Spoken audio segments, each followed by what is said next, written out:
tarde, todas e todos. Pessoal,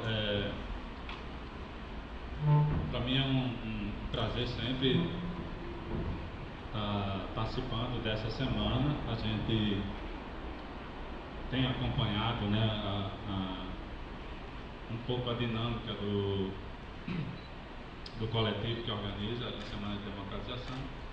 Eu acho que desde a Confecom que tem acontecido e a gente participou de algumas edições, eu pessoalmente e algumas outras pessoas do nosso grupo.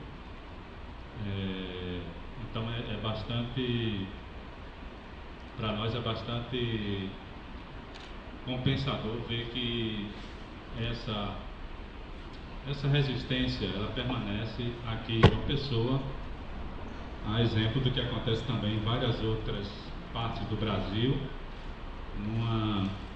na manutenção de um mínimo de discussão sobre esse tema com a comunidade de modo geral, para não deixar essa pauta esfriar, vamos dizer assim, né?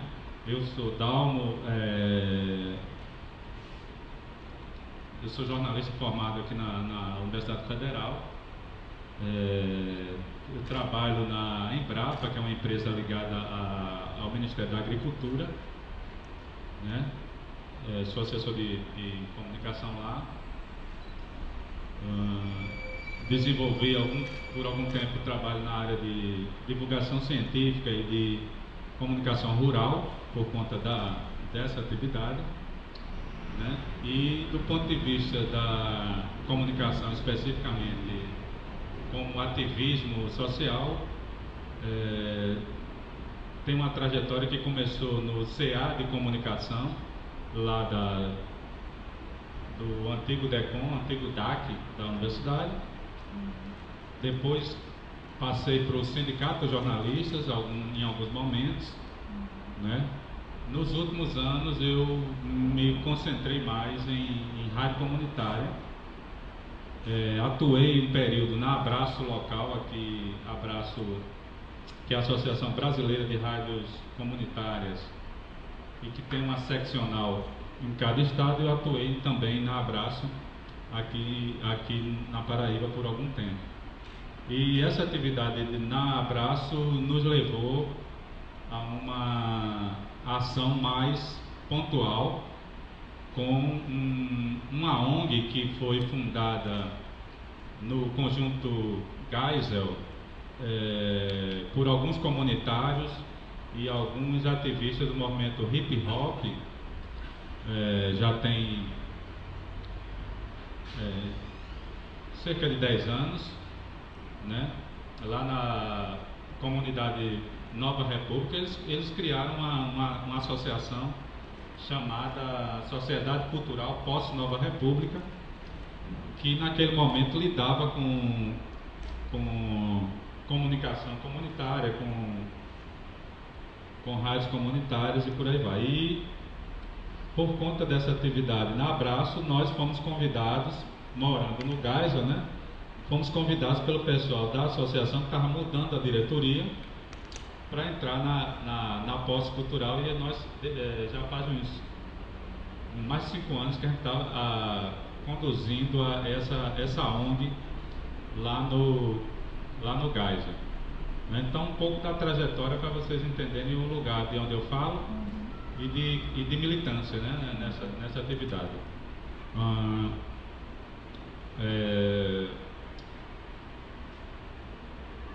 Bom, dizer que por conta disso também a gente acompanhou todo o processo da Confecom, né? Participamos das comissões organizadoras, ajudamos a organizar as 3 etapas que ocorreram aqui na Paraíba, duas municipais, em João Pessoa e em Campina Grande, e uma estadual. Nós fizemos essa discussão naquele ano de 2009, né?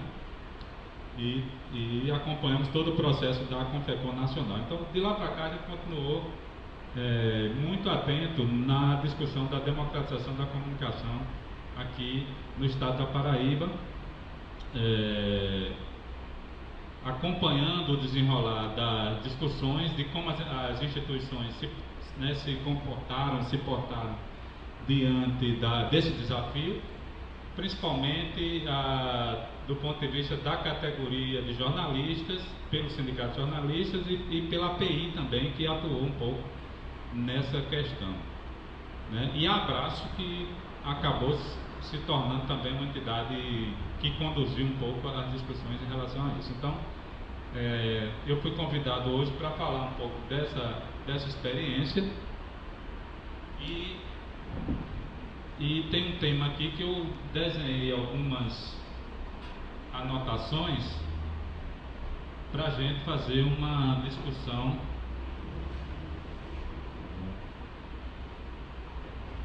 um pouco mais seletiva, para usar uma palavra da moda, ok? Sociedade civil e autonomia, o desafio da radiodifusão comunitária na Paraíba, seria esse o mote para a gente desenvolver um pouco agora à tarde com vocês. Eu anotei algumas coisas que têm ocorrido mais recentemente. Não vou fazer um histórico muito antigo, mas muito mais da conjuntura do momento, né? Para a gente tentar apontar também alguns encaminhamentos, porque eu acho que esse é um evento também que tem essa finalidade e que costuma tirar dele pontos de ação para os próximos períodos, né?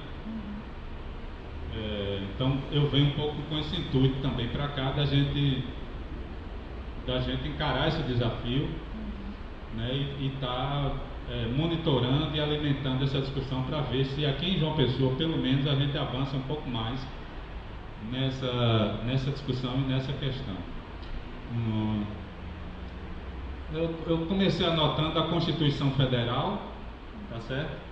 Todo mundo basicamente já tem noção de que na nossa Constituição, o capítulo 1, né, dos direitos e deveres individuais e coletivos, é o artigo 5º da Constituição. Eu separei dois incisos que são muito balizadores para a nossa atividade, para nossas reivindicações, né? E eles são sempre citados quando a gente faz a discussão jurídica do direito à comunicação, a discussão institucional da sociedade, do direito que a sociedade e a cidadania têm de se comunicar pelos vários meios de comunicação, né? Então, o primeiro é o inciso 4º, que diz que deve ser livre a manifestação do pensamento, sendo vedado o anonimato, né? Essa questão do anonimato, que continua ainda sendo bastante utilizado em alguns momentos como estratégia de desvio de atenção, o anonimato utilizado como ferramenta de ataque, né, político e por aí vai. Então, a Constituição veda o anonimato, mas não proíbe nenhum tipo de manifestação de pensamento. E no inciso 9, a Constituição brasileira diz que é livre a expressão da atividade intelectual, né, artística, científica e de comunicação, independentemente de censura ou licença prévia, né? Na verdade, eu acho que um inciso complementa o outro, garantindo então essa atividade da expressão pública, tá certo? Como ferramenta do intelectualismo, da atividade artística, da prática científica e das atividades de comunicação de um modo geral. Então, a gente, com base nisso aí, a gente pode demandar os direitos que a comunidade tem e muitas vezes não conhece, não sabe que tem, né, para fazer valer um pouco mais de autonomia na produção de comunicação, na difusão de ideias e de conceitos e de opiniões, certo? Então a gente começa pela Constituição, entendendo que a gente vive um momento de muito apelo ao Estado o Estado de Direito, né? Chamado Estado de Direitos, e é preciso ter bastante clareza, consciência dessa garantia que a Constituição Federal nos dá para fazer comunicação. O que falta realmente é que as comunidades, a sociedade de modo geral, consiga fazer com que na sua localidade a gente possa regulamentar essas duas garantias constitucionais, né? Aqui mesmo nós não temos legislação municipal que garanta, por exemplo, a comunicação, a radiodifusão, por exemplo, outros tipos de comunicação, e existe sempre uma guerra aí de se o município pode ou não legislar sobre essa questão. É uma discussão que já vem se arrastando há algum tempo. Focando mais na questão da radiodifusão comunitária, eu peguei o dado mais novo que eu encontrei foi de que até o dia 27 de setembro, agora, foram concedidas 4.724 outorgas para o serviço de radiodifusão comunitária no Brasil, sendo que 3.936 municípios são atendidos por pelo menos uma emissora comunitária. Então esse é o dado mais novo que está lá no site do Ministério da Comunicação, né? Quase 5.000 outorgas garantidas aí. O problema é o seguinte, na nossa visão, é de ver como essa outorga está sendo usada. Agora a gente passa do problema da garantia do direito de radiodifusão, por exemplo, para como a comunidade se apropria desse direito, né? Como é que a outorga funciona, como é que as comunidades usam a rádio ou não usam em seu benefício próprio, né? Uma discussão que a gente tem feito muito, e a Abraço, por exemplo, tem essa discussão já antiga, é de que a grande maioria dessas emissoras não tem sequer um conselho comunitário para dar uns pitacos sobre a programação da emissora. Então, a maioria das rádios que estão no ar, que estão legalizadas, elas não obedecem nenhum critério que inclusive está na lei, né, de montar um conselho da comunidade para dizer, ó, vamos fazer uma grade assim, assim, assado, para a gente fazer uma comunicação que seja mais parecida e de interesse daquela comunidade. Isso leva a uma distorção, na nossa opinião, sobre a função da rádio comunitária, né, que a todo tempo tenta imitar as rádios comerciais, as rádios consolidadas, as rádios maiores e tudo mais. Então há esse tipo de distorção, mesmo garantindo essa quantidade enorme de rádios comunitárias outorgadas pelo país inteiro. Deixa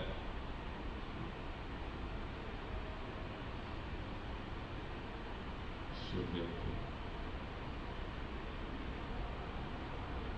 Bom, peguei também um mapa aqui de outorgas por estado, e na Paraíba nós estamos com 156 outorgas previstas, que saíram ou vão sair saíram nos últimos anos e devem sair até o próximo ano, talvez. É uma estimativa aqui do Ministério. Aliás, eu acho que essas aqui já foram as outorgadas nos últimos tempos, né? 156 na Paraíba, ou que estão por vir. Um mapazinho, um dado que está lá também no site do Ministério. espalhadas por vários municípios. Dito isto, eu queria tocar rapidamente em alguns pontos dos desafios, né, que nós temos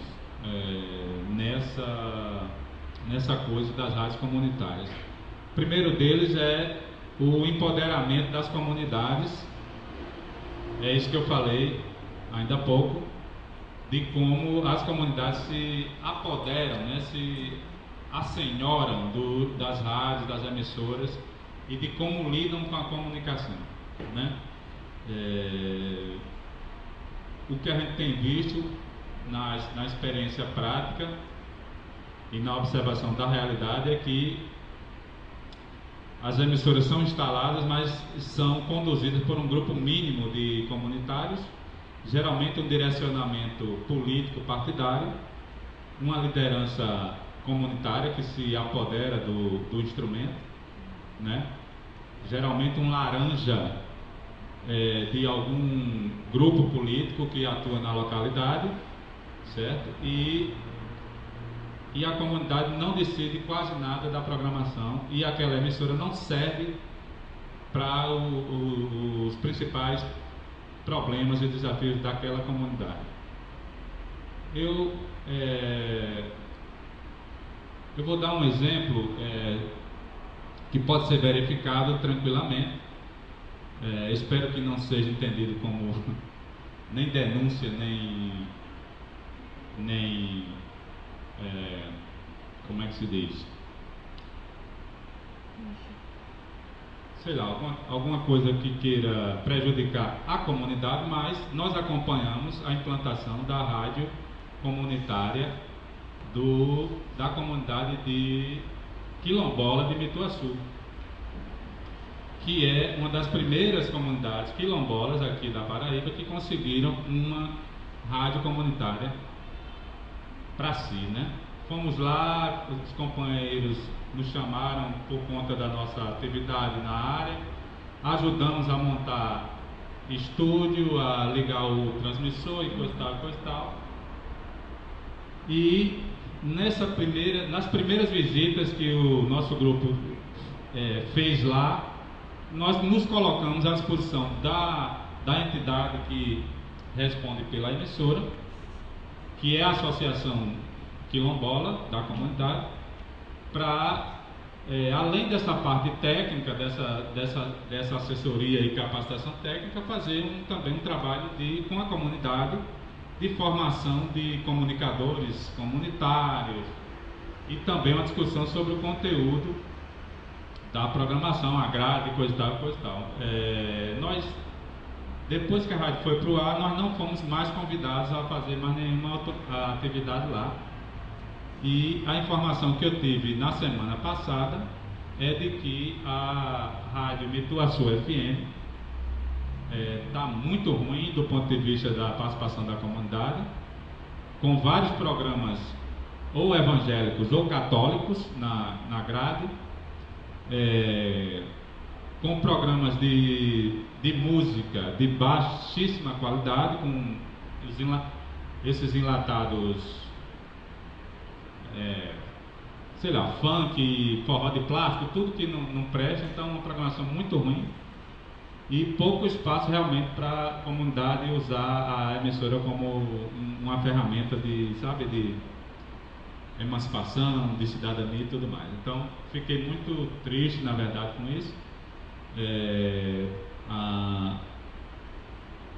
A comunidade quilombola aqui da Paraíba tem uma organização relativamente politizada e, né, com um nível de engajamento e consciência razoável, mas infelizmente tem se deparado com essa dificuldade no uso da comunicação comunitária.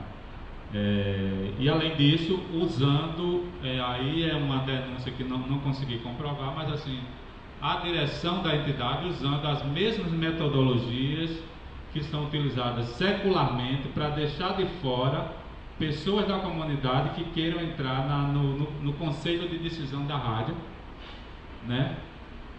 Que você não mora aqui, não pode participar, e coisa do tipo, e um grupo pequeno dando a direção da emissora. Então, é um exemplo do que acontece. A gente tem outros exemplos. A rádio, continuamos batendo na tecla de que a rádio de Cruz das Armas também não é uma rádio comunitária na sua essência, apesar de ter melhorado nos últimos tempos, talvez até por conta da nossa crítica permanente. Abriram-se alguns espaços na programação para a comunidade, mas continua a rádio ainda bastante pautada, espelhada nas emissoras convencionais da cidade, né?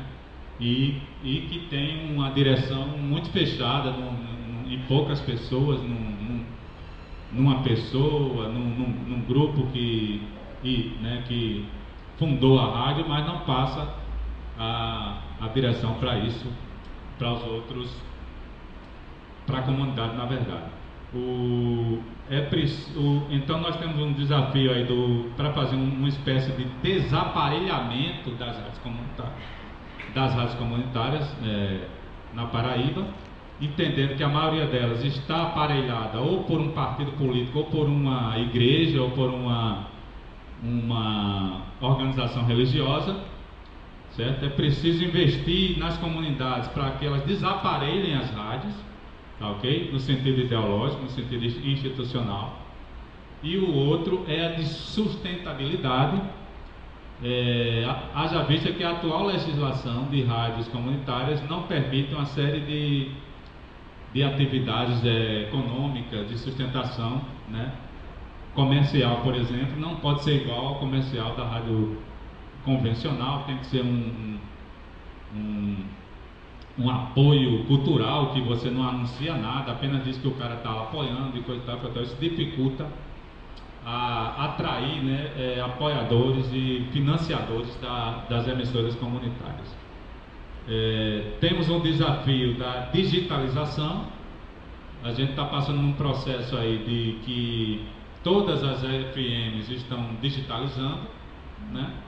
E também estamos passando no processo de extinção da AM, né? Da emissão de rádio AM em ondas médias, né? E que nos próximos anos a tendência é que desliguem o sinal de AM no Brasil. E a tendência é digitalizar. Então há um desafio de levar a rádio comunitária para um mundo mais digitalizado, de rádio web, utilizando a internet e por aí vai, e também o sinal digital com aquelas novas, com o que agrega o digital, das informações digitais, do dial digital e tudo mais. O outro desafio é a garantia de multicanais em cada comunidade. Hoje em dia só se preconiza um canal de comunitária por localidade, e isso não permite, por exemplo, que numa comunidade muito pequena você tenha duas emissoras comunitárias, porque elas teriam que usar o mesmo canal. Então é preciso ter 3 ou 5 canais só comunitários para que várias entidades possam abrir outras rádios comunitárias naquela comunidade. E o outro desafio, que eu já toquei rapidamente, é do conteúdo, eu vou chamar de conteúdo para a cidadania, da gente ter uma rádio, uma emissora que faça um conteúdo diferenciado, né, que não imite o jornalismo nilvaniano, por exemplo, que não imite o conteúdo dos programas de música, né, que temos nas FMs convencionais, e que a gente tem um conteúdo voltado em prol da cidadania, do desenvolvimento da comunidade, dos direitos, da democracia, desses valores que a gente tem interesse em que eles se desenvolvam, né? Sem isso não adianta abrir rádios comunitárias, porque senão o conteúdo que vai entrar nelas é o mesmo que a gente tem nas outras. E aí eu acho que no lugar de melhorar vai piorar, porque a gente vai levar mais lixo e bagulho para as comunidades, certo? Então seriam esses, apontaria esses desafios aqui, pelo menos esses 6 principais, para a gente ter uma ideia do cenário atual das emissoras comunitárias, né? E de como a gente pode tentar reverter essa realidade. Eu estou participando de uma articulação nacional chamada Movimento Nacional de Rádios Comunitárias, né, que nasceu basicamente entre São Paulo e Rio Grande do Sul, e é uma galera que estava na Abraço e desistiu da Abraço porque a Abraço se tornou uma entidade muito corporativista e acabou caindo no mesmo problema das instituições, né, mais afastadas, vamos dizer assim, da base, afastada dessa pauta, e esse coletivo está se disseminando no país. Então tem representantes na maioria dos estados. A grande parte deles é de radialistas que foram processados porque estavam fazendo rádio sem permissão, né? Aqui em João Pessoa tem o Fábio Mozart, que foi convidado para hoje também, e eu acabei vindo substituir ele, que faz parte do nosso grupo. E tem outros companheiros que responderam ou respondem processo na justiça por estarem fazendo radiodifusão sem a permissão da Anatel, do Ministério das Comunicações. Tem um cara lá em Campinas que estava respondendo um processo há muito tempo, foi condenado e pagou a multa lá, a condenação dele, em torno de, me parece que foi 3 mil reais. Ele trocou todos em moedas de 10 centavos e entregou um carrinho de moedas, juntou um carrinho de mão de moedas e despejou lá na porta do fórum, lá em Campinas, como protesto desse tipo de criminalização aos radialistas que ousam fazer radiodifusão sem a autorização, sem a outorga. Gerry Oliveira, alguns conhecem, e ele encabeça um pouco essa coisa. Esse grupo participou recentemente de uma audiência pública na Câmara dos Deputados, promovida pela Comissão de Direitos Humanos, para falar dessa criminalização. Levou um monte de radialistas que estão respondendo processos para fazer o depoimento lá em Brasília, e essa audiência contou com a participação de representantes da OEA, a organização, né, dos Estados Americanos, que tem uma seção dentro dela que discute justamente o direito à comunicação, e que eles estranham muito que no Brasil ainda haja esse tipo de criminalização por fazer comunicação, né? Então a OEA acabou entrando nessa jogada. Eu acho que eles vão puxar mais fortemente essa discussão, provocar o governo brasileiro para acabar com esse tipo de legislação punitiva contra os comunicadores, né? E eu acho que existe uma tendência de que esse movimento vá nessa direção, de tentar abrir um pouco mais a legislação para isso. Há poucos dias saiu um novo que eles chamam de PNO, que é um programa de outorgas, Programa Nacional de Outorgas, que mudou um pouco algumas regras do Ministério das Comunicações, acabou com alguma burocracia. O projeto técnico, por exemplo, não é mais exigido inicialmente, e modificou a forma de você coletar assinaturas, por exemplo, de apoio para que a comunidade apoie o pedido de uma rádio comunitária. Houve algumas mudanças, mas na essência ainda há uma certa restrição para você conseguir facilmente uma emissora comunitária. A gente imagina, eu queria, para finalizar, dizer a vocês que nós temos interesse em desenvolver aqui na capital uma experiência que está sendo tentada também, não foi ainda concretizada em Salvador, de que a legislação mude no sentido de possibilitar uma distribuição de outorgas nas cidades a partir da possibilidade do mapa geográfico das cidades, né? A ideia é que a gente pegue o mapa de João Pessoa e divida ele pela capacidade de emissoras comunitárias que a cidade comportaria. Hoje está em torno daquele raio aí o raio de emissão, sei lá, de 1 a 5 quilômetros, eu nem tenho certeza, mas é coisa muito pequena para cada emissora. Então dividir a cidade a cada raio de 5 quilômetros, vamos dizer que seja isso, e abrir um edital coletivo para que cada um daqueles setores da cidade possam montar sua emissora para aquela parte da cidade. A ideia é que todas as entidades que querem fazer radiodifusão comunitária se juntem nos bairros, nas comunidades, e cada uma vai fazendo uma espécie de mini consórcio para colocar a emissora. E nós teríamos condições de colocar de uma vez só aqui em João Pessoa, sei lá, em torno aí de 15 emissoras de rádio comunitária que seriam gerenciadas por essas entidades das localidades e que serviriam às comunidades daquele raio de alcance do transmissor.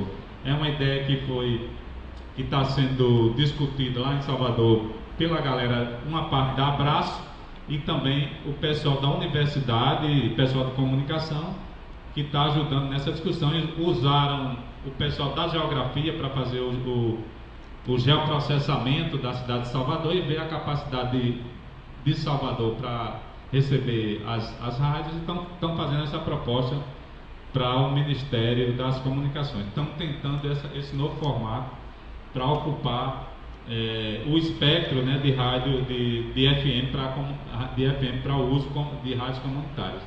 A ideia é essa, eu acho ela mais democrática, mais participativa. Você acaba forçando as entidades a se unirem, se articularem para fazer um projeto de comunicação mais localizado e com a cara mais de cada comunidade. Então eu gosto desse modelo, dessa proposta, e a gente tem tentado também trazer essa discussão aqui para João Pessoa, ver se as entidades, as instituições se articulariam nesse sentido de fazer essa proposta e fortalecer essa ideia lá de Salvador. Eu acho que tem outras cidades que estão querendo também fazer essa discussão. Então queria trazer esses pontos para vocês, para a gente abrir a discussão, dizer que a gente tem um interesse especial nessa causa, né? E além disso, nós também, por conta da Confecom, Abel, só para finalizar, aí é do ponto de vista mais individual mesmo, comecei a provocar algumas brechas no sistema público de comunicação. Então, de um tempo para cá, nós conseguimos abrir um espaço no jornal A União para falar sobre promoção da igualdade racial. Estou com uma coluna aos domingos escrevendo sobre racismo, combate ao racismo e promoção da igualdade racial, entendendo o jornal A União como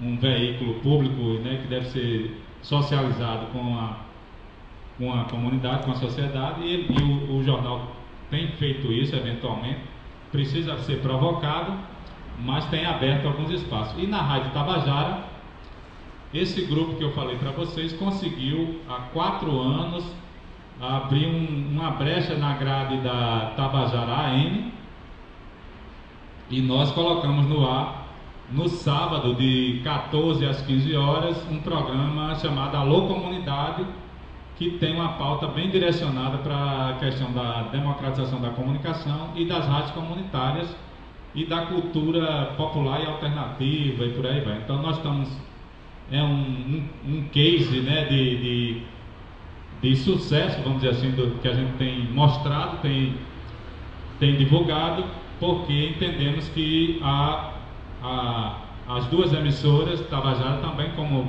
emissoras públicas, elas precisam estar abrindo, né, esse espaço para a sociedade. A nossa ideia é que haja periodicamente editais públicos para que as entidades e a população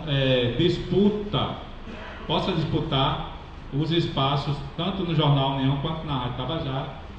Nós ficamos até um pouco ansiosos com a notícia que rolou de que o governo da Paraíba iria juntar as empresas de comunicação numa só empresa, né, empresa Paraíba de Comunicação, a exemplo do que acontece com a EBC, né, e estamos esperando os desdobramentos dessa história que não se concretizou, mas ventilou-se por aí que estariam caminhando para isso. Então a gente imagina também que a comunicação pública, as empresas públicas do governo, do estado, eles precisam abrir uma parte da sua grade para essas iniciativas da sociedade, assim como as emissoras das universidades, que também são públicas, e também essas outras da Câmara de Vereadores e da Assembleia Legislativa, todas elas emissoras públicas que precisam abrir espaço nas grades para a iniciativa social. A gente está pelejando para isso e gostaríamos de ter a oportunidade de discutir isso com o governo e com essas instituições. Tá bom? Obrigado.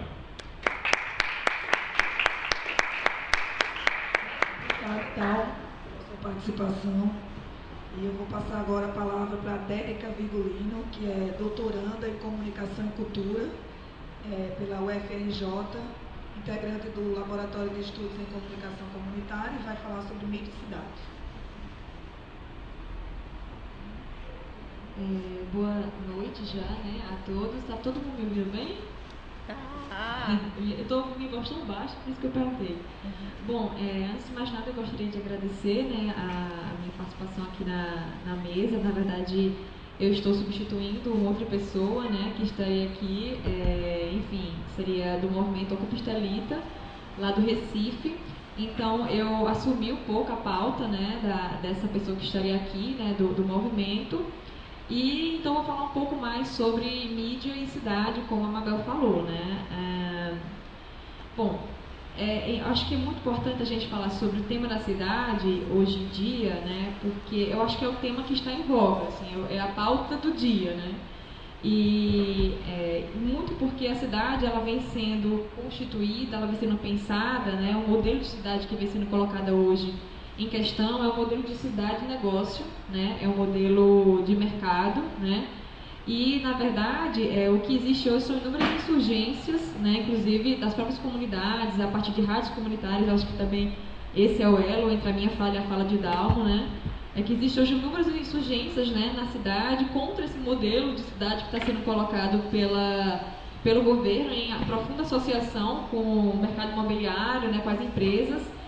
E pensar a comunicação hoje, né, não tem como pensar a comunicação hoje sem pensar a cidade, né? Tem um professor meu lá da ECO, né, da UFRJ, enfim, todos vocês conhecem, que é o Maurício André. Ele fala uma coisa que eu acho que é muito importante nesse momento e acho que abre a minha fala. Ele diz o seguinte, que hoje a comunicação ela é urbanística, né, e o urbano hoje é comunicacional.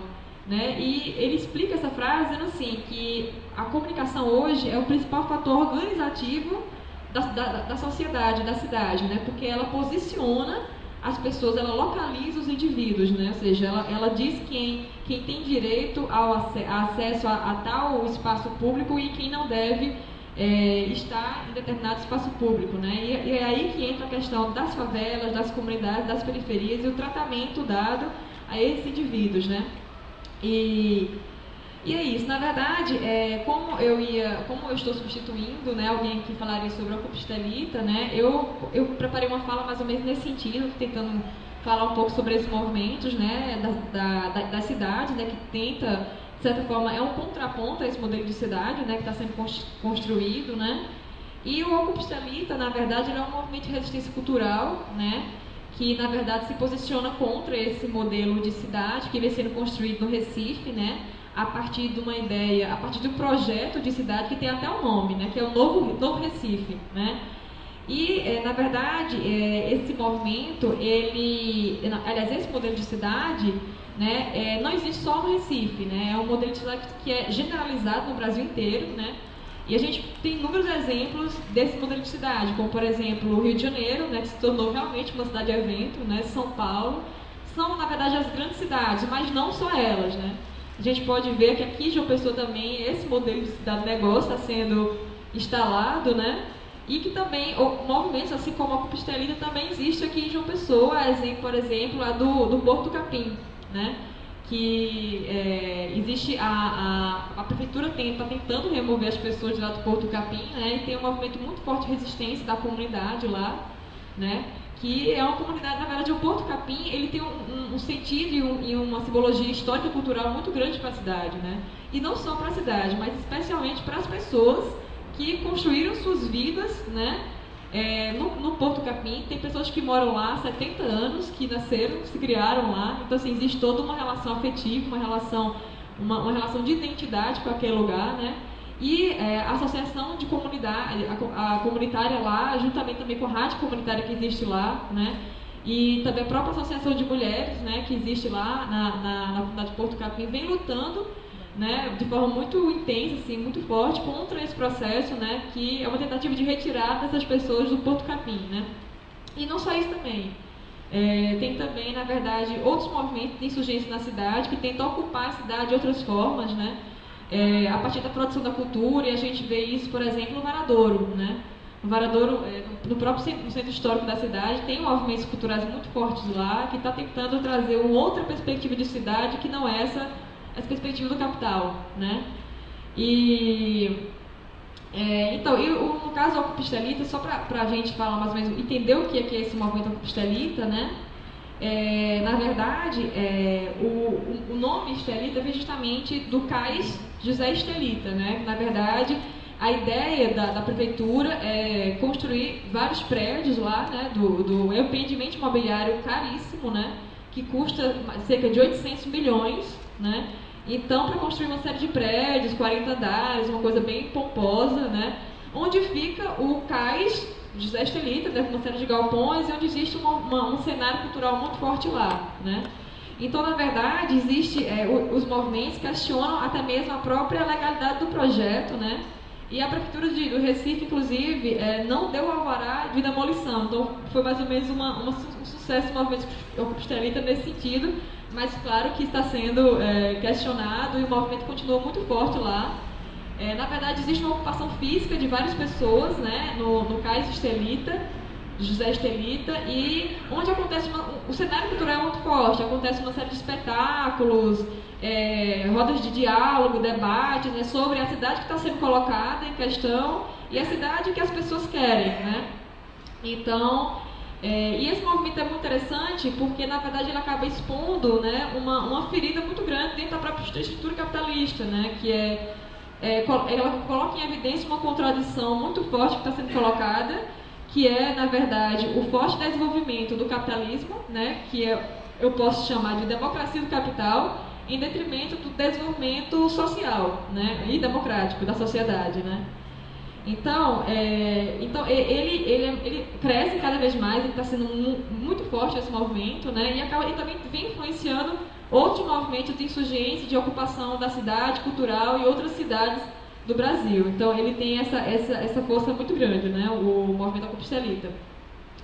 Mas, na verdade, essa questão urbanística no Brasil, ela é historicamente problemática, né? O processo urbano no Brasil ele já nasce de forma muito segregadora, né? Na verdade, existe uma cidade moderna, né? Que é aquela cidade feita para a elite, né? E a cidade ilegal, né? Que é para onde está sendo colocado de forma violenta, muitas vezes, né? Segregadora, que é justamente os pobres, né? Os pobres do Brasil, né? E, na verdade, eu acho que uma das faces da exclusão social é justamente essa questão da ilegalidade generalizada, né? Ou seja, o que significa essa ilegalidade generalizada? Não é apenas a ilegalidade da ocupação do solo, né, que a gente pode ver das favelas, por exemplo, que são ocupações ilegais. Mas, na verdade, a ilegalidade em todos os sentidos, né? Por exemplo, a ilegalidade da ação da polícia, né, perante essas pessoas, né, que moram em favelas, na periferia, em locais ocupados, né? A ilegalidade na própria relação de trabalho que existe, né, dessas pessoas que moram, né, nesses lugares, né? e também, na verdade, a própria ilegalidade, né, eu posso falar, da ausência do Estado, né, na periferia, né, que é na verdade, não é bem uma ausência, existe, na verdade, uma relação muito ambígua entre o Estado e essas regiões de risco periféricas, as favelas, né. Ou seja, à medida que ela se ausenta em termos de prestação de serviços, de infraestrutura, ela está muito presente em termos de repressão, né, e também de uma relação paternalista, clientelista, enfim. Então na verdade, eu fiz mais ou menos um apanhadozinho bem rápido histórico sobre como se deu esse processo de urbanização no Brasil, né, que é profundamente segregador, como já falei anteriormente, né. E tudo começa, na verdade, bem antes do início da República no Brasil, né. Já em 1850 foi quando foi criado a Lei de Ocupação de Terra no Brasil, né. E ela estipulava a seguinte questão, né, que as terras públicas elas só deveriam ser adquiridas a partir da compra, né? Então isso, na verdade, já eliminava trabalhadores que não tinham recurso de comprar a sua própria terra, né? Então começa por aí. E as áreas públicas, né, que eram desvalorizadas, né, ou seja, aquelas áreas que ficavam em costas, né, que eram poluídas, foram essas áreas que passaram a ser ocupadas de forma desordenada e ilegal, já que são terras públicas, por essas pessoas que não tinham como adquirir a sua própria terra, né? Então, essas pessoas passaram a ocupar esses espaços, né, que são lugares de encostas, como já falei, ou lugares onde tinham riscos de enchente muito grande, né? E com o início da República, né, que foi em 1889, aqui no Brasil, isso se tornou, enfim, foi intensificar esse processo, né, porque existia, na verdade, uma ideia de tentar acabar com a simbologia do escravismo no Brasil, né, e tentar tornar a cidade moderna, né, que era na Belle Époque e tudo mais. E foi isso que aconteceu, né? Essa tentativa de modernizar a cidade foi afastado para a periferia da periferia as pessoas que eram o quê? Consideradas vagabundos, né, os pedintes, os desempregados, né? Então foram para cada vez mais distante. Foi a partir desse processo que foi se constituindo as favelas das cidades, né? Especialmente das cidades grandes, né? E eu falo muito assim, um exemplo que eu tenho pesquisado lá no Rio de Janeiro, é justamente da cidade do Rio de Janeiro, né? E as favelas de lá do Rio de Janeiro é um caso muito emblemático, porque esse processo é muito forte, e até hoje, na verdade, esse processo de urbanização, ele se estendeu até hoje, e hoje eu acho que ela chegou num momento muito grave, assim, da nossa história, né? E, na verdade, essa urbanização desordenada também é importante dizer que ela também está associada ao processo de migração, né, dos moradores do campo para a cidade, né, com o processo de industrialização, e não só por isso também, mas porque existe um processo muito grande no Brasil que é de concentração fundiária, ou seja, os trabalhadores rurais também não tinham condições de ficar no campo, iam para a cidade, também não encontravam condições de trabalho, dignas de trabalho, e caíam novamente na ilegalidade e eram obrigados a ir para ambientes cada vez mais distantes, longe do centro, tendo que trabalhar em ocupações subalternas, né? Então, esse cenário, né, que a gente percebe, ele é profundamente histórico, mas que ele caminha até hoje, né? E tem um geógrafo que eu gosto muito dele, que ele é super crítico, chamado Lefebvre, não sei se vocês conhecem, e ele fala uma coisa que eu acho muito interessante. Ele diz o seguinte, que a construção dos espaços, eles não são neutros, né? Muito pelo contrário, eles são profundamente políticos e ideológicos, né? Eu acho que a nossa realidade atual mostra isso, sim, perfeitamente, né? E, então, assim, eu acho que é importante pensar, dentro desse contexto, que a exclusão social, ela tem a sua expressão mais concreta na exclusão espacial, né? E a gente vê isso claramente, né, a partir de uma cidade que é apartada, né? A nossa cidade é apartada, né? Existe as áreas nobres, existe a cidade rica, próspera, e vai sempre existir a cidade, como eu falei anteriormente, que é a cidade ilegal, que é a cidade esquecida, né, que é a cidade da periferia, né? E essa exclusão é aquela que dificulta o acesso aos serviços, né, aos serviços básicos, ela dificulta o acesso às possibilidades de emprego, às possibilidades de estudo, às possibilidades de profissionalização, né, dessas pessoas. E não só isso, ela expõe também essas pessoas a uma extrema violência, né, a uma situação de risco muito grande, né, E daí a gente pode falar do crescimento do tráfico de drogas, enfim. Então há uma exposição à violência muito grande, e não só essa violência marginal, né, da periferia, mas e sobretudo da violência policial que é infringida nessas comunidades, porque lá vale tudo, né? Eu costumo falar que são vidas descartáveis, né? Que há uma legitimação da violência, né? Nas periferias da cidade, né? E essa legitimação ela é construída a partir do discurso midiático. Eu vou falar disso um pouco mais à frente, né? Mas, então, o que tem acontecido de uns anos para cá, né? Então, assim, como eu falei, é um processo histórico, né? Essa questão espacial, né? da construção urbanística no Brasil é uma construção histórica que vem desde muito tempo, mas que acho que hoje em dia, e a partir do aprofundamento do neoliberalismo, né? no Brasil e no mundo, isso se intensificou cada vez mais, né? Então, o que tem acontecido é que há uma transformação da cidade em uma cidade de mercado, né? E uma cidade de mercado imobiliário, né? Pensada e construída livremente pelo mercado imobiliário, né? Então, vão ser constituídas cidades-eventos, né? E, na verdade, com a abertura total, né? Uma espécie de atração para o mercado internacional, né?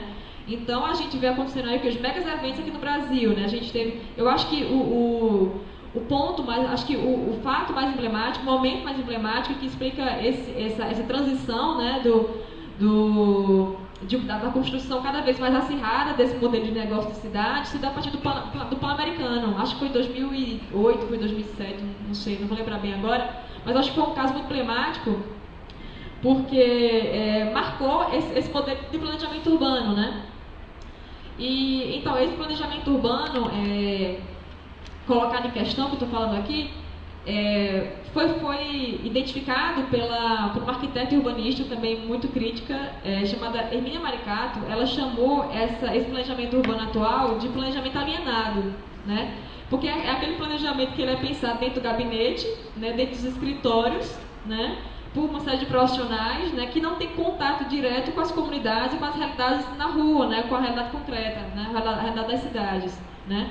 E na verdade, e não só isso, né, esse planejamento alienado, ele se dá porque não há um planejamento pensado para as pessoas e pelas pessoas, em conjunto com as pessoas, né. E ele foi construído a partir do que eu chamo de PPP, que é uma parceria público-privada, né?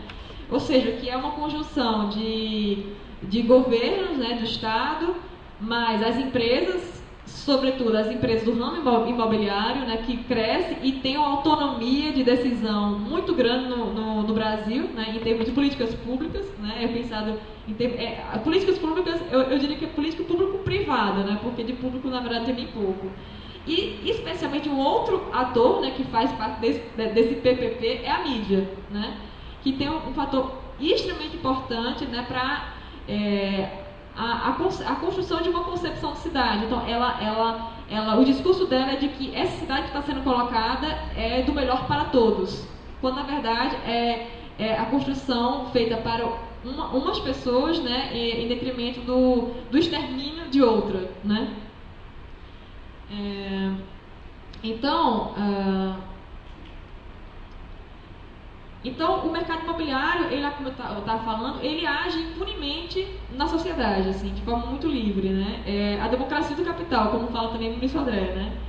Então, as cidades, elas vêm se transformando cada vez mais em espaços de disputa entre o capital, né, e os próprios habitantes da cidade, né? Virou um espaço de conflito extremo, assim, né? Você vê lá, não sei se vocês conhecem a cidade do Rio de Janeiro, mas quem for lá agora, por exemplo, né, vai ver uma cidade completamente transformada, né? Enfim, uma cidade em que você vê inúmeros prédios, né, pomposos e tudo mais, e um processo de remoção de favelas, né? Um processo de gentrificação, que é o quê? Você afastar para cada vez mais longe as pessoas que já moram em lugares periféricos, né, para cada vez mais distante, né? E isso em nome da construção de uma cidade que, na verdade, não é feita para as pessoas, né? Mas, pelo contrário, é feita para o mercado, né? E é engraçado a gente pensar, né, que enquanto a favela, os imóveis da favela, aquela localização, né, onde está uma favela, ela tem um valor risório comercialmente, ela pode se desenvolver à vontade, ninguém mexe nela.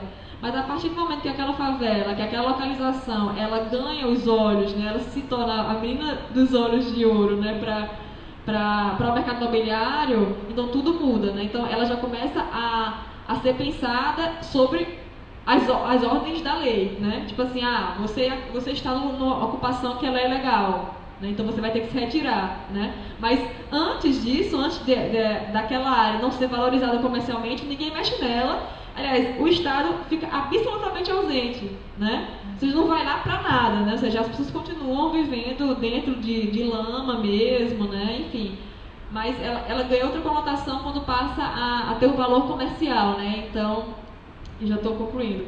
Então é isso, né?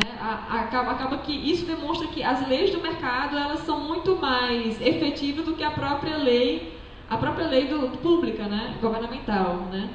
Então, mas é importante a gente pensar, eu acho que já entrando um pouco na fala de Dalmo, né, que esse processo todo que eu falei aqui, né, de urbanização e tudo mais, de revitalização, né, que inclusive o próprio termo revitalização ele é muito problemático, porque dá a entender que não havia uma vida ali naquele lugar, que a partir do processo de revitalização a gente está colocando uma vida ali, quando na verdade é justamente o contrário, né?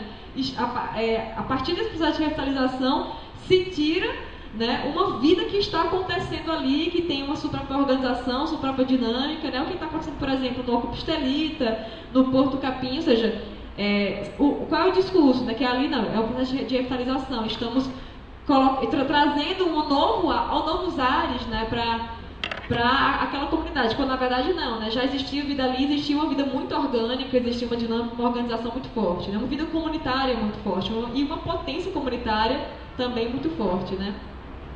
Então, claro que esse processo não se dá de forma pacífica, né? Existem inúmeros movimentos, né, que são contrários a isso, né? E é interessante pensar também que existem movimentos de mídia alternativa, né, que promovem um verdadeiro enfrentamento dessa realidade, né? Lá na cidade do Rio de Janeiro existe, enfim, não só o Mídia Ninja, na verdade, ele meio que está abafado agora, mas assim, foi meio que alguns ramos do Mídia Ninja, né? As pessoas que filmam, por exemplo, processo de remoção, né? E a violência infligida a essas pessoas que estão sendo removidas. Então, se você olhar na internet, você colocar remoções, vão aparecer uma série de vídeos, né? E existem sites que é para depósito de vídeos que mostram como é que é esse processo de retirada de favelas, né? Então é bem interessante a gente pensar isso, né? Mas ao mesmo tempo, né, que existe, então, assim, o conflito é eterno, né? Existem os movimentos de insurgências, né? O Estelita também, as próprias rádios comunitárias também têm um papel muito forte também dentro dessa luta contra esse modelo de cidade que está sendo colocado, né? Mas também existe a força muito grande, né, do Estado, né, a partir da violência, né? E é isso, assim, por exemplo, lá no Rio de Janeiro, né, existem as UPPs, né, que são as unidades de polícia pacificadora, por exemplo, né, que de pacificadora não tem nada, assim, é só o nome mesmo, porque é um processo extremamente violento, né, e não só violência física, mas especialmente violência simbólica, violência moral, né.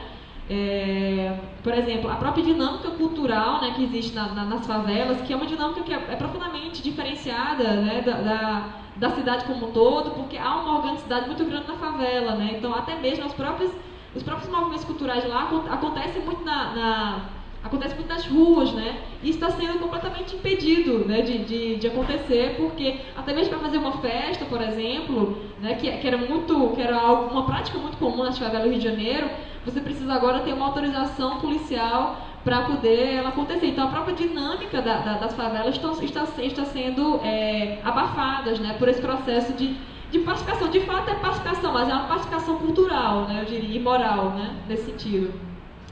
Então, na verdade, tem também pesquisas, que é uma pesquisa muito interessante que fala sobre que essas políticas públicas, né, infringidas às favelas, né, a partir de um modelo de cidade, na verdade é um modelo de extermínio mesmo, né? E um exemplo muito emblemático que eu comecei falando sobre ele, que foi do Pan-Americano, né, que saiu uma série de matérias sobre o Morro do Alemão. Não sei se vocês lembram, mas houve uma operação no Morro do Alemão justamente nessa época do Pan-Americano, né?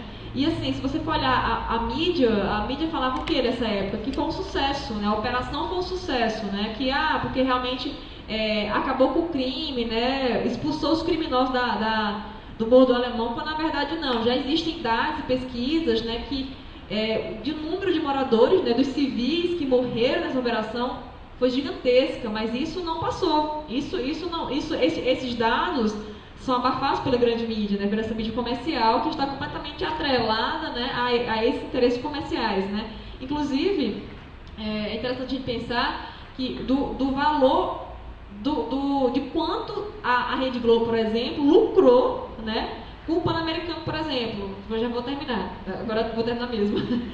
Então, é interessante a gente pensar como é que se dá esse processo. Então, e como a mídia, na verdade, ela constrói esse discurso de que a favela é um lugar de crime, é um lugar a ser evitado, é um lugar violento, mas na verdade isso faz parte isso está inserido dentro de um projeto muito maior de construção de cidade, construção de uma cidade, mercado, né? E que você dizer que aquela favela ali é um lugar a ser evitado, você acaba legitimando as ações policiais violentas, né, na favela, e acaba até mesmo o próprio extermínio dos moradores da favela e a retirada, né, da favela para ser construído um prédio. Então, assim, você consegue perceber que é uma relação muito grande, né, entre discurso midiático, mercado, governo e modelo de cidade, né?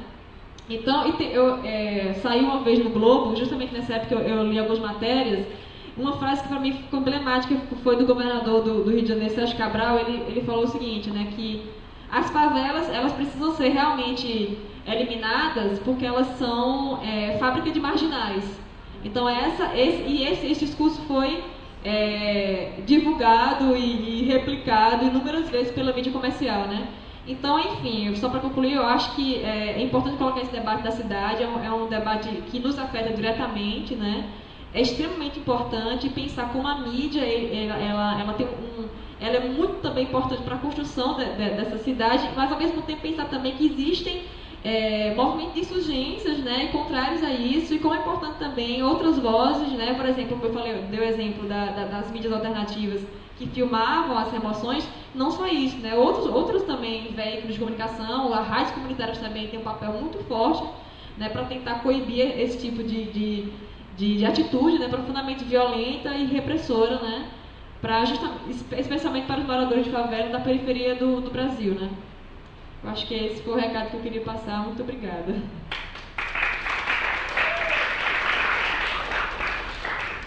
Obrigada, Térica, também, Dal. E agora a gente abre espaço, 10 minutos. Quem quiser fazer perguntas, intervenções, para depois irmos para a próxima mesa, né, Janaína? Eu só queria uma definição.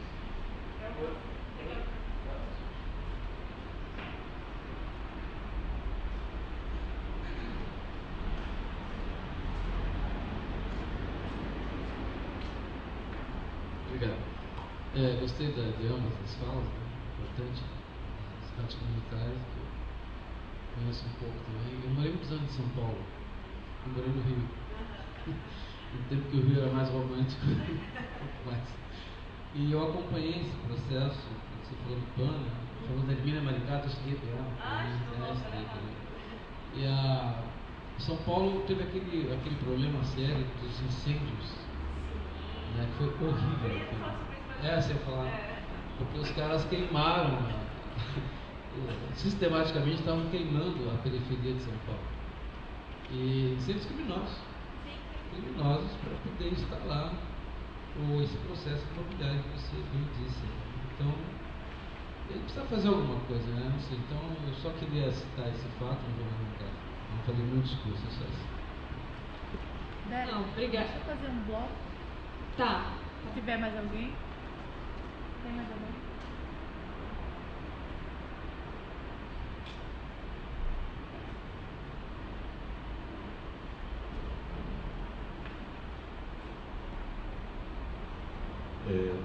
Boa noite a todos e todas. Bom, é uma questão, são duas intervenções, né? A primeira sobre a questão da Confecom, né? Eu participei também, assim como o Dalmo, acho que outras pessoas aqui, dessas 3 etapas que houve, né? A municipal, estadual e a federal em Brasília, né? Participei das 2 etapas, a municipal e a estadual, né? Em que se discutiram questões relativas à comunicação. E aí a pergunta é a seguinte, Dalmo, também fica aberto aqui para você, quais os desdobramentos, né, desse conjunto de intervenções que foi feito em todo o Brasil, né, em relação à Confecom, porque, pelo que me parece, no final são apenas sugestões, né, que podem ser adotadas como políticas públicas, né, e aí fica a cargo de, sei lá, de um deputado, de um senador que pode transformar aquilo em lei, né.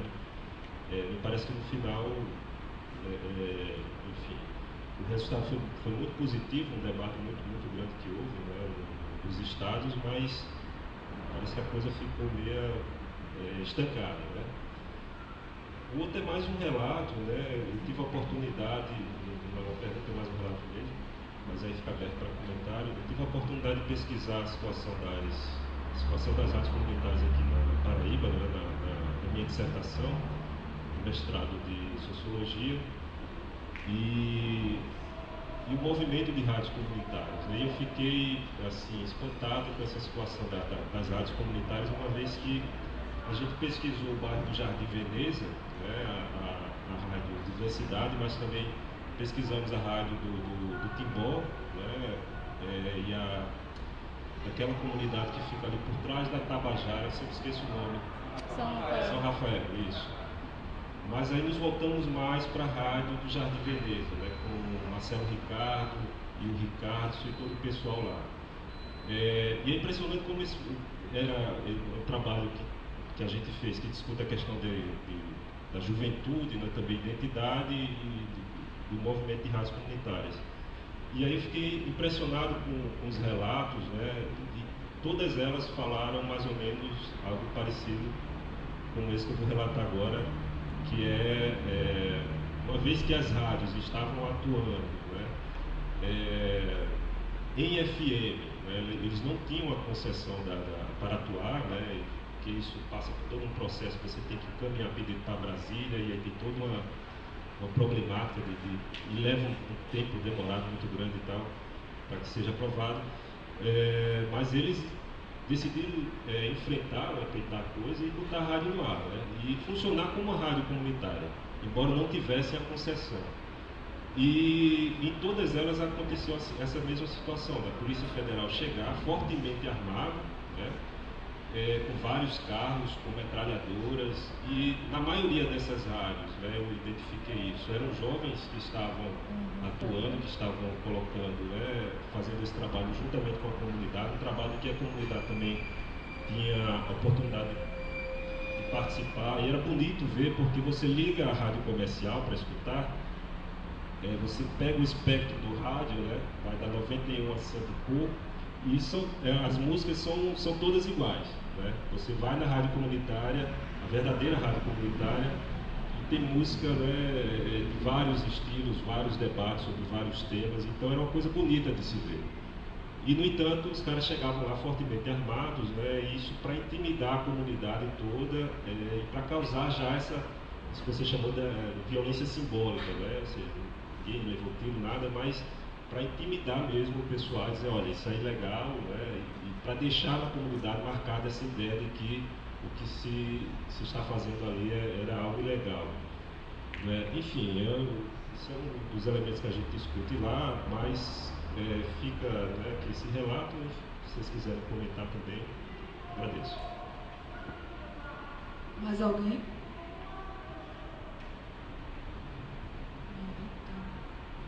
Está com os palestrantes.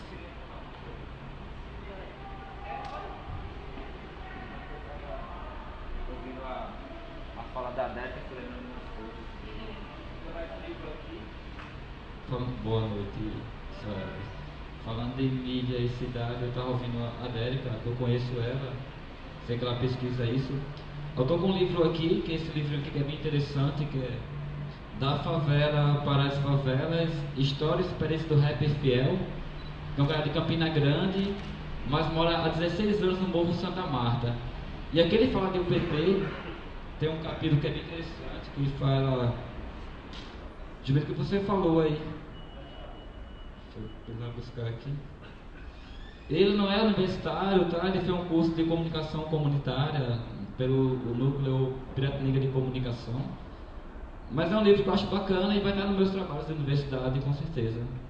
Então, é um capítulo que vai muito além da UPP, a limpeza em torno dos enclaves fortificados dos ricos. Essas são umas coisas que ele fala, isso que ele fala dele, né? Do rapper Fiel, que mora no Santa Marta há 16 anos, é de Campina Grande. Falo além da UPP porque me lembro de toda a campanha midiática em defesa da revolução chamada de UPP. Isso fez até os próprios policiais acreditarem que eles realmente são revolucionários. Certo dia eu conversei com um deles e ele me afirmou que trouxe melhoria para a favela Santa Marta. Eu em seguida perguntei se ele poderia fazer uma reforma na minha casa, pois estavam várias infiltrações. Ele ficou sem me responder. E tem mais coisas aqui que ele fala que eu acho interessante com relação a isso, que é... Ele põe aqui toda a questão do aluguel que tem que pagar, fala da Rede Globo também, e do governador. E você falou da questão do Pan-Americano, ele fala aqui uma questão que...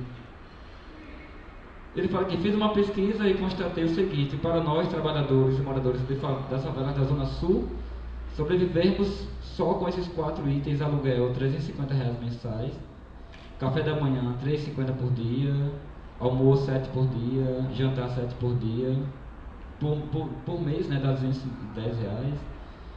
Aluguel, então o salário mínimo na época era R$545. Então ele fala aqui: até a chegada das Olimpíadas em 2016, não sei se estaremos aqui no Morro Santa Marta.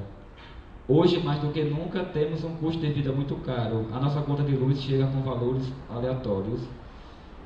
Ele fala aqui também uma questãozinha que você falou das festas de rua que estão proibindo, né? Sutilmente estão higienizando a favela, sem que a totalidade dos moradores perceba. A mídia pulveriza a mente do trabalhador com o slogan de favela modelo, e que temos que agradecer ao santo Sérgio Cabral, governador do Rio de Janeiro. O presidente Lula veio ao Morro Santa Marta em setembro de 2010 e disse que temos que esquecer o nome favela, pois este já passou e é feio. Mas ninguém comenta a omissão com os moradores do Pico do Morro, pois lá não chegou absolutamente nada de urbanização. Toda essa transição beneficiou alguém: os enclaves fortificados dos ricos. Esses estão felizes da vida, com o aumento dos seus imóveis de R$150 mil para R$300 mil, R$400 mil, etc. O que a Dérica falou aqui, também tem uma questão aqui: hoje não podemos realizar o baile funk no morro, mas os blocos de fora do morro fazem seus eventos aqui e rola mais do que um baile funk. A UPP também faz suas festas. E para fechar aqui, falou uma questão: faça uma convocação para todos os trabalhadores que querem resistir nas favelas, principalmente da Zona Sul. Vamos nos organizar, porque as emoções vão vir e toda a nossa história irá virar mais um livro para sociólogos e pesquisadores que não moram em favelas. Então aqui é só um capítulo desse livro. Esse livro eu acho bem interessante. Nossa Senhora, quem quiser ele manda por Sedex e coisa do tipo. Eu comprei por R$5, eu achei interessante demais. Então é isso. Tem outro aqui também, com uma pesquisa de uma professora lá do Rio também, que ela pesquisa o Jardim Catarina. Eu não conheço Jardim Catarina, conheço por livro e por vídeo. Mas fica em São Gonçalo, Jardim Catarina, que é um conjunto habitacional, que ela foi fazer uma pesquisa no São Gonçalo, que é um jornal, que só mostrava morte, tráfico, não sei o que, e você vê que tem muitas coisas que acontecem. Eu acho que esse tema é importante, medicidade, porque se você for ver televisão, telenovelas, nossa, telenovela sempre... Tem uma novela passando agora que é I Love Paraisópolis. Eu não conheço Paraisópolis, sei que fica em São Paulo. Tenho vontade de ir a Paraisópolis, sim, com certeza. Não conheço ainda Rio nem São Paulo, não sei se eu vou, mas quero ir. Mas é complicado uma novela com o nome I Love Paraisópolis, onde muitas pessoas veem televisão, veem telenovela, e aí assim, como é que Paraisópolis está sendo mostrado nessa novela, né? Eu acho que não é como é Paraisópolis. Não é, não. Né? Não é como é. Você conhece Paraisópolis? Você sabe que tá passando uma novela? Sei, mas não assisto, mas não tem nada a ver. Tem nada a ver, né? Beleza. Então acho que é importante a gente tentar ver essas questões, porque isso é um assunto muito sério, porque tem aquele filme Cidade de Deus. Beleza? Um amigo nosso foi para o Rio, foi na CDD, falou que as pessoas lá são putas com aquele filme, porque não tem nada a ver com a Cidade de Deus. Que muita gravação foi feita, locações fora, poucas gravações lá dentro, e que manchou a comunidade. Então acho que é importante discutir isso e pensar isso, porque é mesmo coisa se fizer aqui se fizer aqui dentro de uma novela, não sei o que, São Rafael, com gente que não conhece a comunidade, porque São Rafael é um local riquíssimo, tem aqui João Pessoa. Eu fico preocupado se chegar aqui autores da Rede Globo, sei lá, que não moram no local e vinha fazer uma novela, porque lá em Paraisópolis tem um ator que é o Caio Castro, que ele é o traficante, que ele falou que passou 10 dias no Capão Redondo, porque ele conhece gente do Capão Redondo, não sei o que, mas quem tem que mostrar a favela são as pessoas da favela, sabe? Porque é complicado toda a situação de televisão, por mais que tenha internet aí, eu acho que a televisão ainda é muito forte e pega muitas pessoas, que a TV, um dia desse tinha 50 anos, hoje TV é 5 no Brasil, uma questão assim, e a TV é muito forte ainda no Brasil, entende? Então, eu acho que a gente precisa pensar isso e ver como solucionar, né? Acho que a questão não é nem tanto explodir, mas é mesmo chegar na MSTV, sai daí, meu. Quem vai apresentar aqui o telejornal é seu Zé do Porto do Capim, Dona Maria da São Rafael, fulano do Timbó. Eu acho que é mais negócio.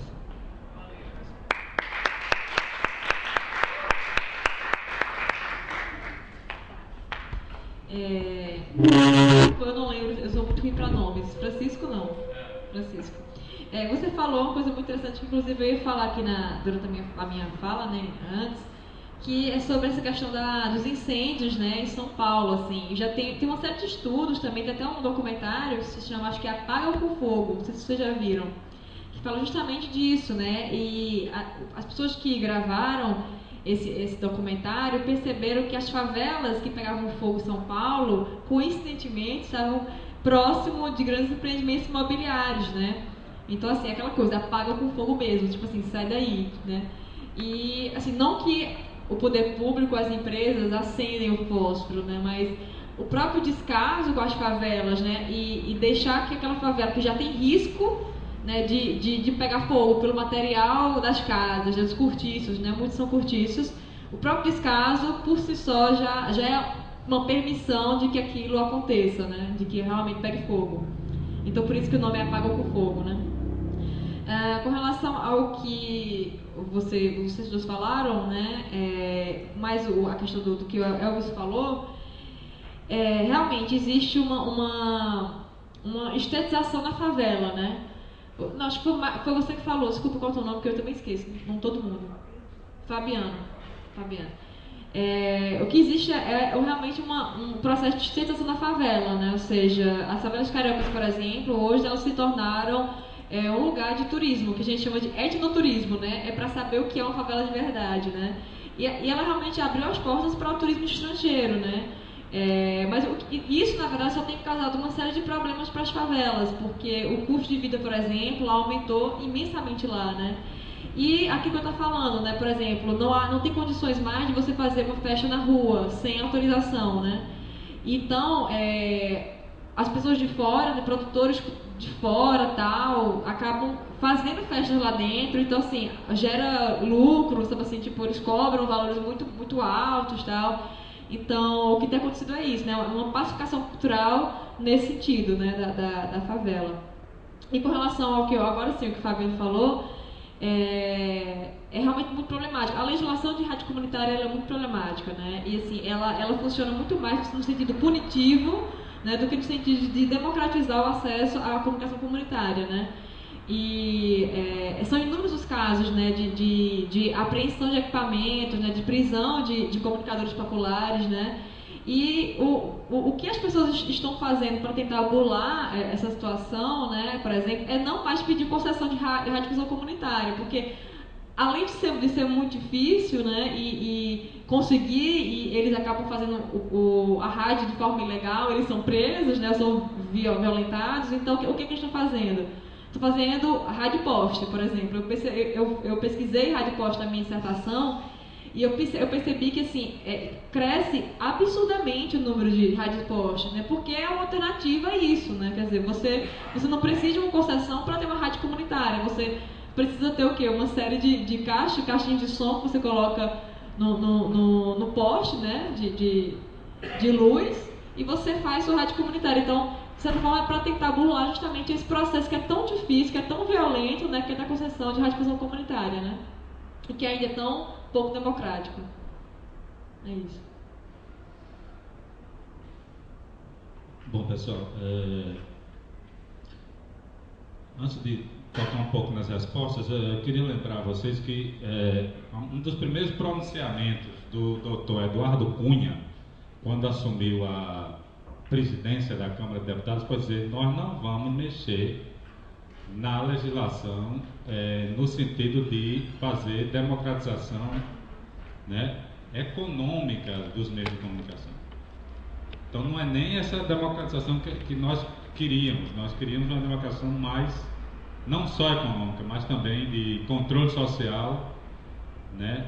Inclusive, eu, por exemplo, acho que tem que ter controle social de conteúdo, essa é a minha opinião. Mas o Eduardo já deu a senha logo no início do mandato da gestão dele lá na presidência da Câmara, é por isso que esse moído está aí. E os barões vão garantir o máximo dessa novela na Câmara com a presidenta Dilma e essa coisa toda. Tem um interesse forte das corporações de comunicação nessa história. Eu esqueci de falar para vocês que nessa experiência que nós acumulamos nos últimos anos, nós fomos convidados também para fazer uma experiência de rádio web comunitária, que foi a Porto Capim.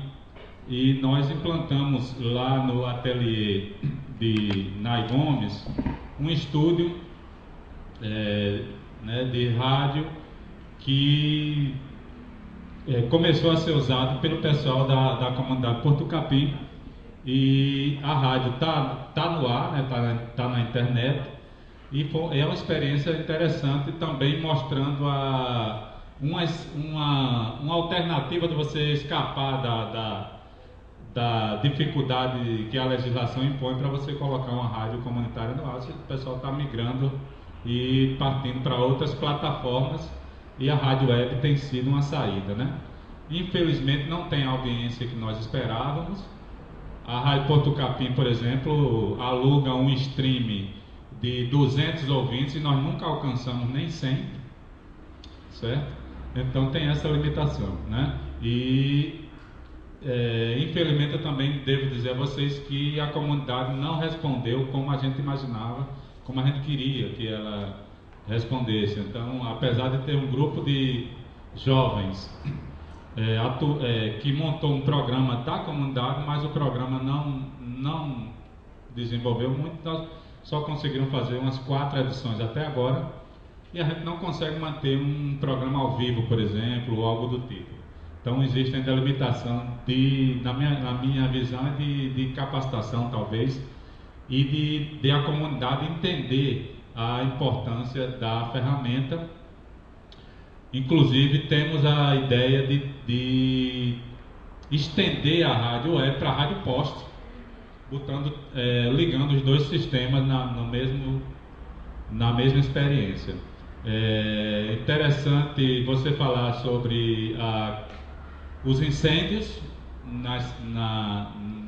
com esse intuito, mas aqui na Paraíba, nos últimos meses e nos últimos anos, várias rádios comunitárias foram tocadas fogo, certo? Literalmente, e não por revolta da comunidade que a rádio não atendia, mas por grupos políticos adversários que manda tocar fogo na rádio do outro cara, que não é do cara, é da comunidade, e perde, né, perde todo, quer dizer, não perde porque a rádio não é, na verdade, não é rádio comunitária.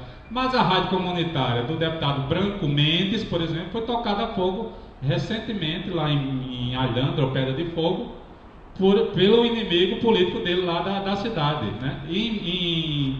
Em Soledade, me parece, a rádio comunitária foi queimada já várias vezes por gente que não gosta de ouvir o que a rádio está falando, e geralmente é questão política. Então tem essa coisa da queima de estúdios também das rádios comunitárias, né? E, bom, aquela questão toda. Se fosse a rádio CBN, eu tenho certeza que no outro dia tinha alguém preso e a gente sabia quem foi que queimou e tudo mais, mas como é uma rádio comunitária, ninguém vai nem atrás.